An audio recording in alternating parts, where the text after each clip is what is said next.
시청자 여러분 안녕하십니까? 행복한 미래를 여는 방송 복지TV 뉴스입니다. 2015 서울세계 시각장애인 경기대회가 지난 17일 8일간의 대장정을 마감했습니다. 아시아 최초이자 역대 최대 규모로 치러진 이번 대회에서 우리나라 대표팀은 금메달 9개를 비롯해 총 29개의 메달을 획득하며 종합 5위라는 성적을 거뒀는데요. 정두리 기자입니다.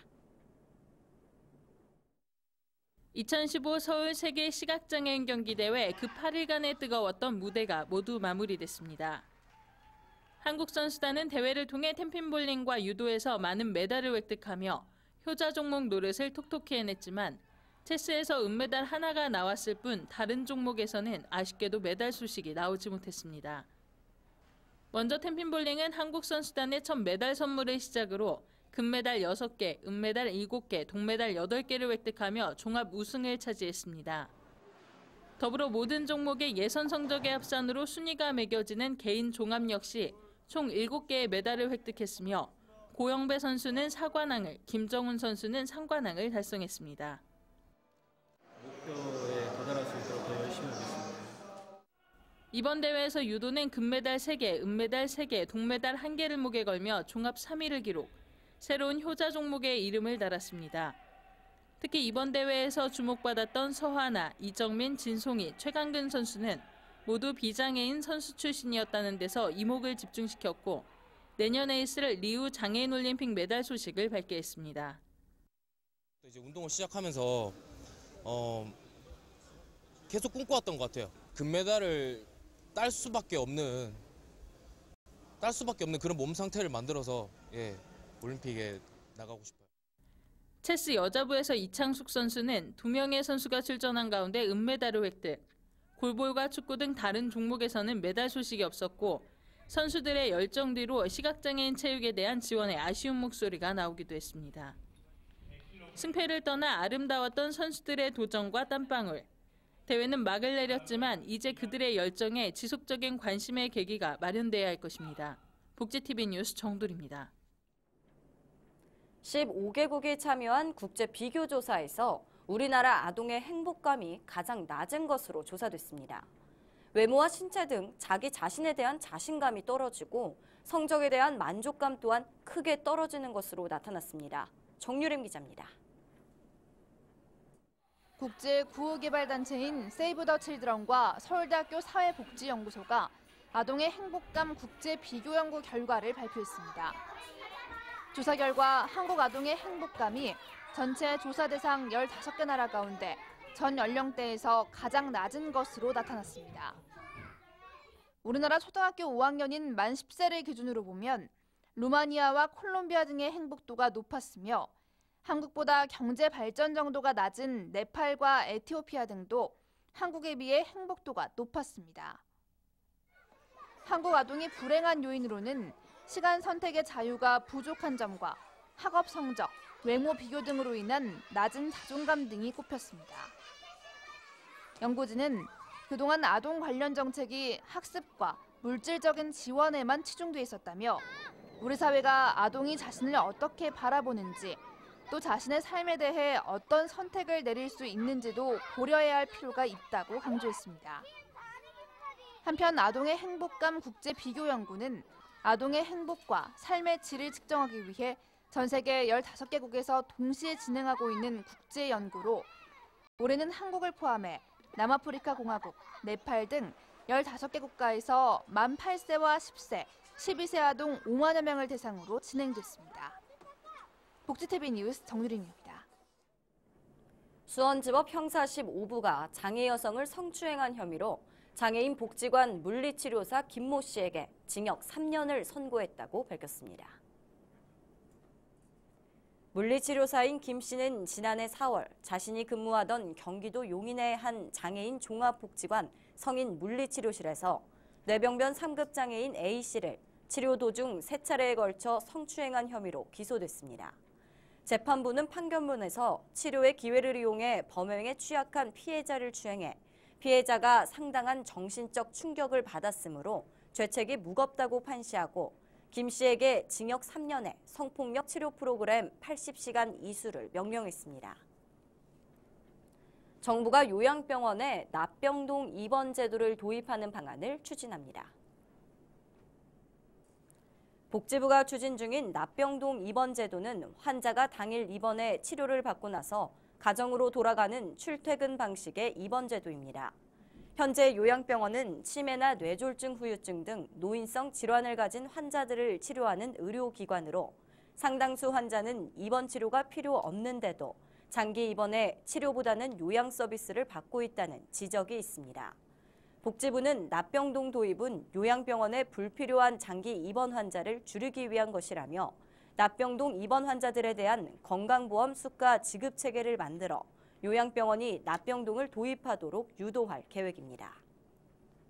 근로청소년을 대상으로 근로조건과 권리 등에 대한 교육을 의무화하는 법안이 발의됐습니다.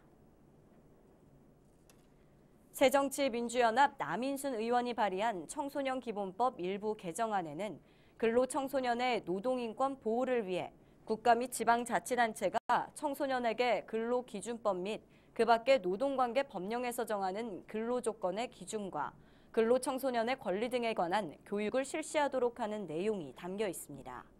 남 의원이 제시한 자료에 따르면 지난해 말 고용노동부와 여성가족부는 전국 13개 시도에서 163건의 청소년 근로권익 침해 행위를 적발했고 근로조건 명시 위반이 65건으로 40%에 가까웠다고 설명했습니다. 세계적 인권 전문가들이 함께 모여 인권의 문제를 고민하는 2015 세계 인권도시 포럼이 광주광역시에서 열렸습니다. 현장에 양예슬 아나운서가 다녀왔습니다. 2015 세계 인권도시 포럼이 광주 김대중 컨벤션 센터에서 열렸습니다. 전 세계의 30개국 62개 도시로부터 500여 명이 참석한 이번 포럼은 모두를 위한 인권도시들의 전지구적 연대라는 주제로 진행됐습니다. 사회적 약자에 대한 인권이 지켜질 때 세계 평화도 유지되리라고 믿습니다. 맥코넬 캐나다 토론토 부시장과 윤정영 광주시장의 기조연설 후 세계 인권도시 정책에 대해 토론하는 시간을 가졌습니다. 나는 도시가 해야 할 일, 그리고 우리가 실질적으로 해야 할 일에 대해 이야기해보고 싶습니다. 인권의 문제는 늘 완결이 아니고 이 시점이 우리가 왔던 길이고 앞으로 가야 될 새로운 시작이라는 생각을 다시 한번 갖게 됩니다. 이번 포럼의 주제는 국가폭력, 노인, 어린이와 청소년, 장애 등 8개의 다양한 분야로 진행됐으며 포럼 기간 동안에는 인권문화 탐방과 5.18 전야제 등 색다른 부대 행사도 선보였습니다. 세계 도시들의 연대를 통해 시민들이 몸으로 느끼는 따뜻한 인권도시로 나아가기를 기대해봅니다. 광주에서 복지TV 뉴스 양예슬 아나운서였습니다. 맞벌이 부부가 늘면서 육아는 엄마 몫이라는 선입견은 깨진 지 오래인데요. 하지만 막상 어떻게 소통해야 할지 몰라 고민하는 아빠들이 많습니다. 그만큼 배움의 열기도 뜨겁다고 하는데요. 정유림 기자입니다. 회사 일을 마친 아빠들이 어린이집에 모였습니다. 놀이 강사 구령에 맞춰 아이와 눈을 마주치고 함께 호흡하며 뜀뛰게 하는 사이 아이와 아빠 얼굴엔 웃음꽃이 활짝 핍니다. 애들도 이제 오늘 같이 놀아주니까 이제 평소보다 더 많이 이제 안기는 것 같고 더 많이 놀아달라 이러는 것 같아요. 되게.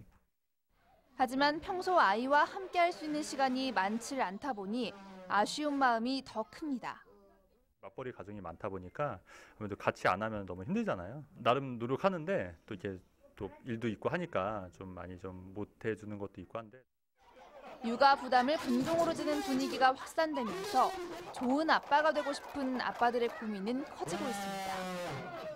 아버지 교육 등을 지원하는 서울시의 한 프로그램은 지난 6년 사이 참여자와 참여기관이 껑충 늘었고 점심시간을 할애해 강의를 들을 수 있는 일명 아빠 교실은 시범 운영 때 호응을 얻어 올해 서울시의 정식 사업으로까지 확대됐습니다.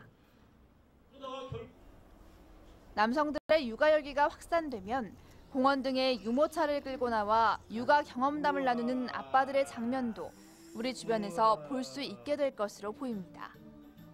복지TV 뉴스 정유림입니다.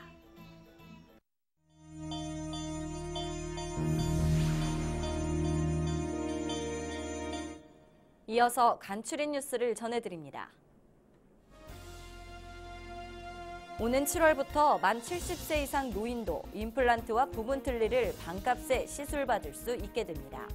이는 건강보험 보장 확대 정책에 따른 것으로 현재는 임플란트와 부분 틀니에 대한 건강보험을 만 75세 이상으로 적용하고 있지만 7월부터는 만 70세 기준으로 변경돼 시술비의 50% 정도인 본인 부담금만 내면 됩니다.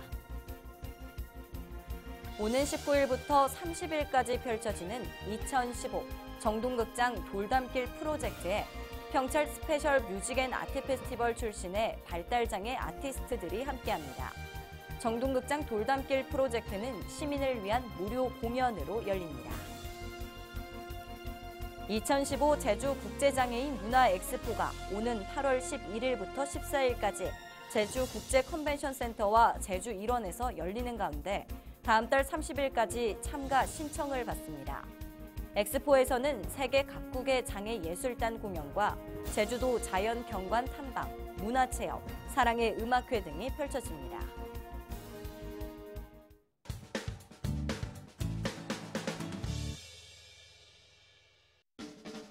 한 주간의 사회복지 행사를 한눈에 알려드리는 시간 복지 게시판입니다. 꿈티움에서는 재능 있는 예비작가 발굴과 역량 증진을 위해 제4회 꿈티움 공모전 다름이 재능이다 작품 공모를 실시합니다. 이번 공모전은 올해로 4회째를 맞았으며 문화체육관광부와 한국문화예술위원회의 장애인 문화예술 향수 지원 사업으로 진행되고 있습니다. 자세한 사항은 꿈티움으로 문의하시기 바랍니다.